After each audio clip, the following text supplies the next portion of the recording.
It's 2006 in Clinton, a small city 80 miles out from Kansas City. Amanda Howard is a 17-year-old senior in high school who enjoys being in the Flag Corps. As a young girl, Clinton was a really good place, beautiful, a lot of fun to grow up in. Everybody pretty much knew everybody. Gina is Amanda's mother. She is a single parent and Amanda is her only child. The two of them are very close. I would say we are probably an inseparable unit. Amanda spends a lot of time on MySpace because Clinton is very isolated. Your neighbors are not very close by. Amanda also has a boyfriend named Eric, who they definitely didn't leave any question to his personality traits when you see him in his reenactment. Eric was not the right guy for Amanda in my eyes. He was the kind of guy that was into alcohol and drugs and partying. Amanda said that Eric was sweet, but he did rub people the wrong way. Gina definitely didn't think that Eric was the right boyfriend for her daughter. They had only been together for 5 months when Amanda found out that she was pregnant. After taking time to herself to think about things, Amanda decided that termination was not something that she could do. I understand that certain situations it's okay to abort, but I personally wouldn't. Her mother, Gina, made the decision to support her 100% because she's her daughter and she loves her.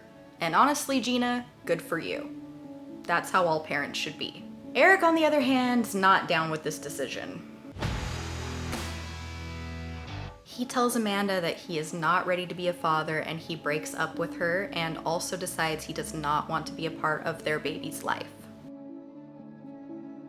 Amanda had a really difficult pregnancy and was suffering with a lot of morning sickness, which was causing her to miss a lot of school. So the high school she attended made the decision to drop her as a student.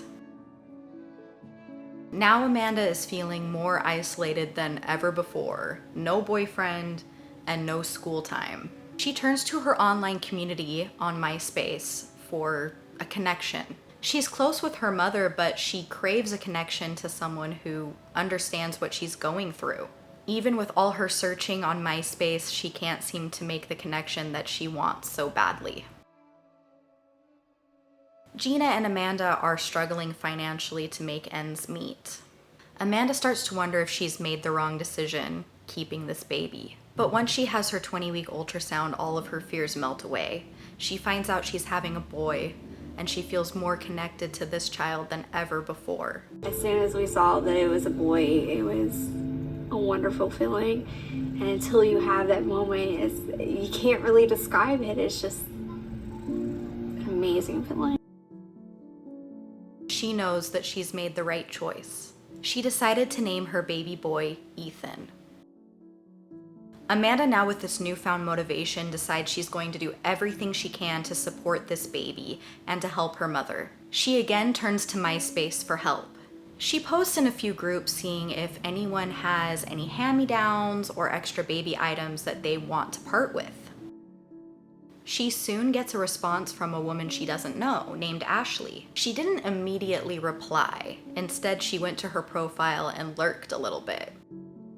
Ashley's profile describes her as a newlywed who is a recently retired model. She also gave birth to a baby boy about 9 months ago. After doing some investigating, Amanda decides she's comfortable talking to Ashley, so she replies to her message. Ashley tells Amanda that she is in the process of moving and needs to part with a lot of her old baby things. Ashley says she not only has baby boy clothes, but she has a car seat and some toys and all sorts of other items. Amanda feels a connection with Ashley right away, and she feels like finally she's made that online friend she's been looking for. They continue to chat and build up their friendship and eventually decide to meet up so that Amanda can grab those items from Ashley. The initial plan is for Amanda and Gina to drive down together to pick up the items. One day while Gina is at work, Ashley calls Amanda and says that she is helping out a friend whose car's broken down and giving her a ride to a job interview in a nearby town. This town is called Warrensburg, and it's about 30 miles away from Clinton. Ashley asks Amanda if she can drive over and grab the items from her. However, that would be a 60-mile round trip for Amanda, and since the budget is tight, it's not something she can afford right now. Ashley offers to make the drive all the way down to Clinton, and Amanda, feeling like this is beyond generous, agrees to meet up with her. They decide that they should meet in public, so Amanda tells Ashley to meet her at a gas station near her home. Amanda gives her mom a call to see if she can join her, but her mom's phone is off since she's at work.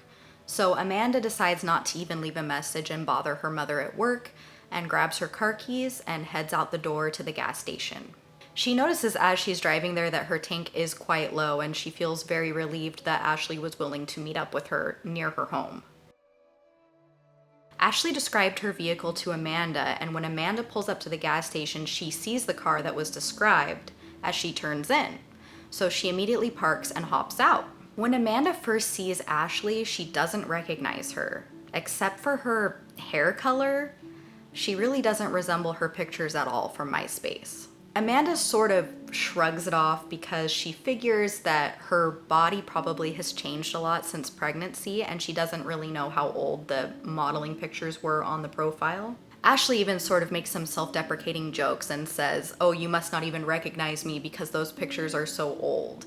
And this immediately puts Amanda's mind at ease. There's another woman with Ashley, and Amanda assumes this is the friend who had the job interview, so she doesn't really think anything of it. Ashley introduces this woman to Amanda. She says her name is Alyssa. As Amanda walks over to the vehicle, she looks inside and she notices that there are no baby items inside. Seeing that she's confused, Ashley tells her that all of the baby items are still back in Warrensburg. She says she's going to give Amanda a ride there and back.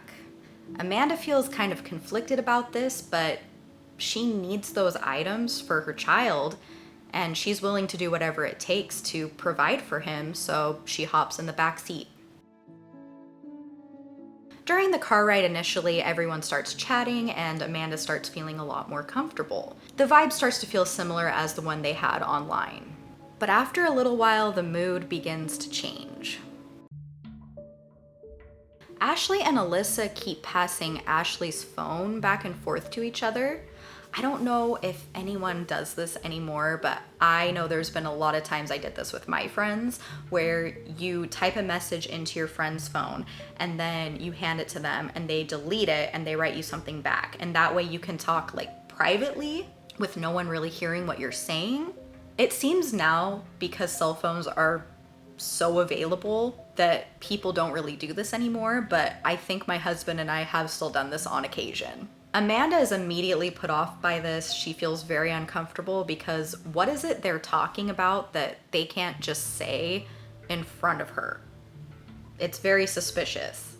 Also, texting and driving, little sketchy. After a while, Alyssa says she needs to use the restroom, and Ashley tells her to just pull off on the side of the road and find a bush somewhere.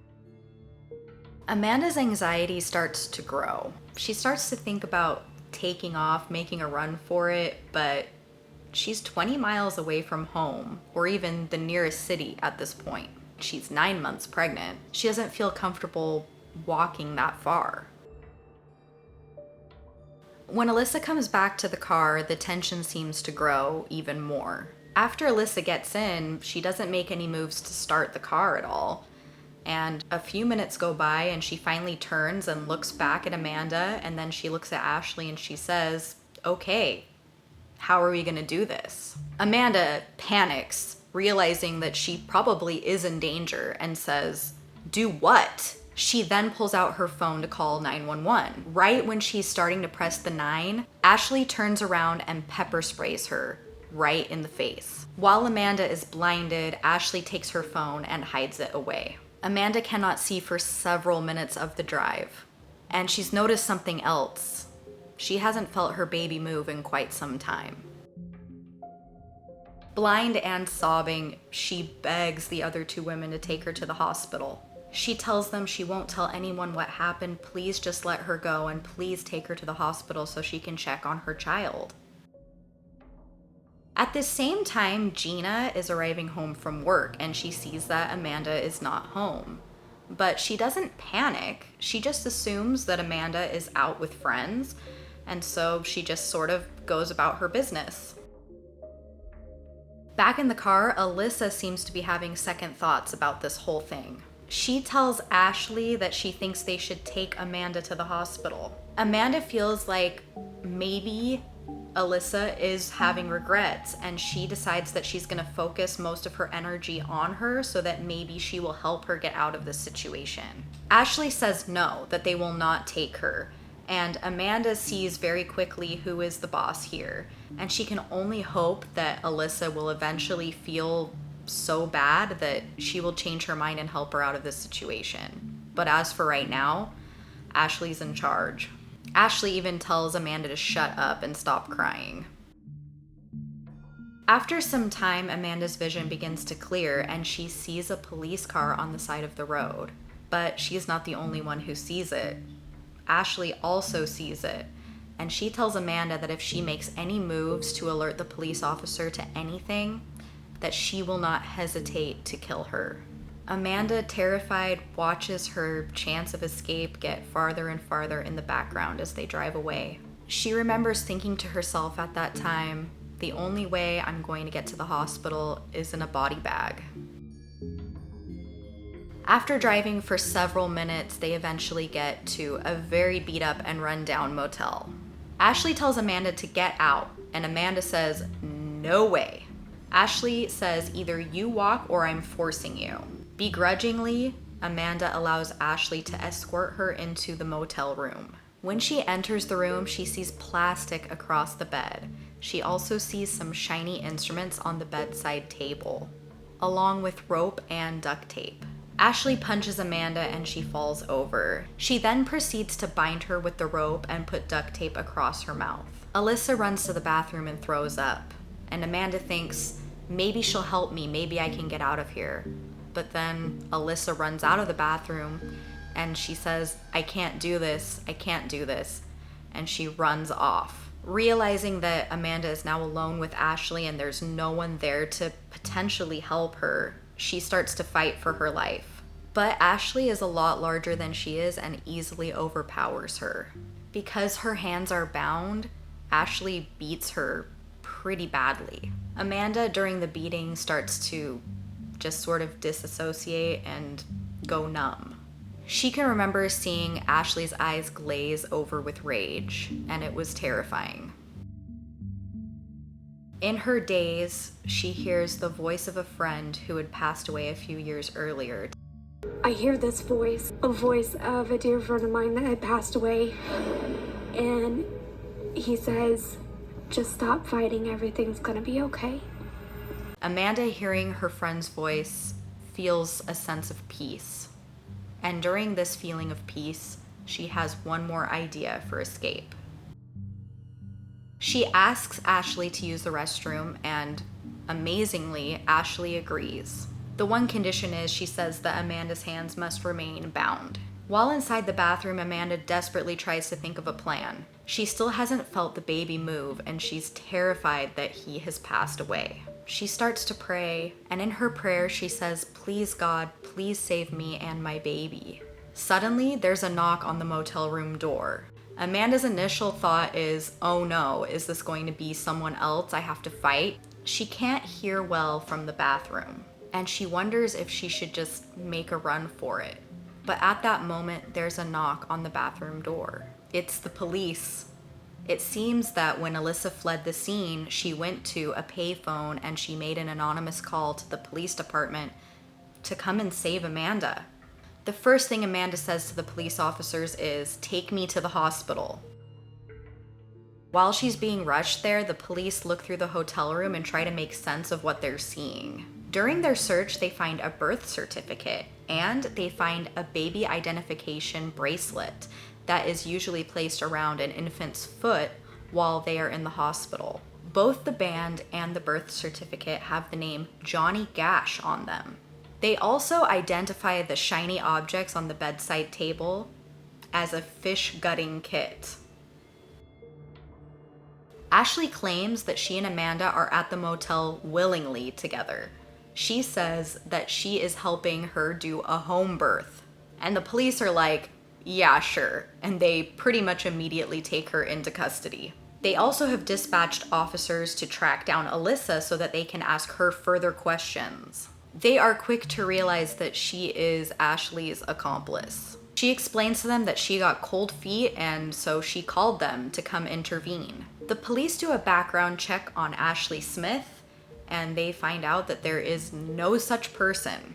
They question Ashley and learn that her true name is Lauren Gash. Considering the hospital band and the birth certificate they found at the scene, they ask her where her son is. Lauren admits that she has never been pregnant and she has no children. Detectives head to her family home for more answers. When they speak to her family, they tell them that she had called them the night before and said she had just given birth to her baby boy, Johnny Gash, but they haven't seen him yet. They haven't even seen a picture of him yet. Apparently, Lauren had announced 3 months ago that she was pregnant and having a baby boy, and her family even threw her a baby shower. Lauren tells detectives that she was obsessed with having a baby. She was so obsessed that she lied to all of her friends and family that she was pregnant and expecting.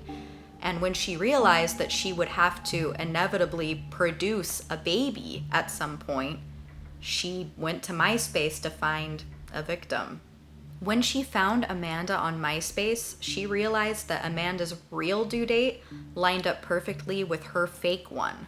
Lauren said her plan was inspired by Lisa Montgomery, who kidnapped a woman in 2004 and brutally murdered her and cut her baby from her body, and then pretended it was her own. Well, Jim, it took the jury less than 5 hours to reach their verdict. Montgomery's eyes were downcast, and she cried quietly as the judge read the decision: death for Lisa Montgomery and a lifetime of pain for her victim's family. But we will never stop missing Bobby Joe. Becky Harper is the mom of 23-year-old Bobby Joe Stinnett, the grandmother of Victoria Joe. Becky found Bobby Joe's bloody and battered body in her Skidmore, Missouri home on December 16, 2004. Victoria Joe was recovered the next day at the Melbourne, Kansas home of Lisa Montgomery. Police determined, given the crime scene, that Lauren planned to do the same thing to Amanda. But Lauren claims she was only going to hold Amanda captive until she gave birth, and then kidnapped the baby to claim as her own. Meanwhile, Amanda is being checked out at the hospital.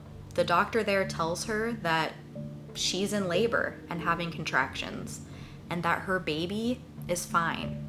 His heartbeat is strong. Amanda said of everything, that was the biggest relief. And actually, when you are in labor, you usually do not feel much movement from your baby. A lot of the time we focus on the mother and everything she's going through, but it's traumatic for the infant as well. They're basically being forced out of their comfy, warm home they've known for months, so they don't usually do a lot of moving during active labor. 2 days later, she gave birth to her beautiful baby boy, Ethan. In 2008, Lauren Gash pleads guilty to assault and kidnapping. She receives 8 years in prison, which I don't know if it's just me, but that sounds wildly light. They didn't have anything to say while being led into court, but it's tough to forget what they're accused of. Investigators say Lauren Gash and Elisa Betts kidnapped 18-year-old Amanda Howard, at the time 9 months pregnant. Amanda, in fact, hates the idea that Lauren could get out very soon and potentially put other people at the same kind of risk. I can't wrap my mind around how somebody would even plot to cut somebody else open just for a child. It sickens me. The alleged plot did not go off as planned on that day back in July. She was going to kill my daughter Amanda, the only child I had.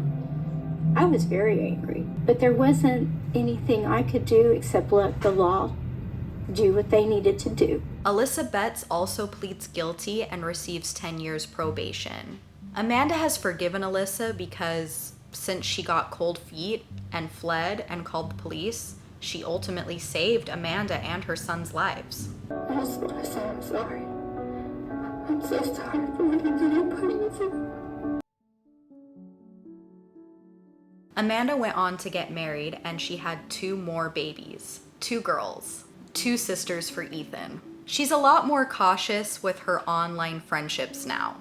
In her own words, you can't trust anybody online. What do you think? Do you think Lauren Gash was just going to wait for her to give birth, or do you think she was planning to cut that baby out of her stomach? I think if you've got a full fish gutting kit with you, that the odds probably are that you're planning to use it for some reason.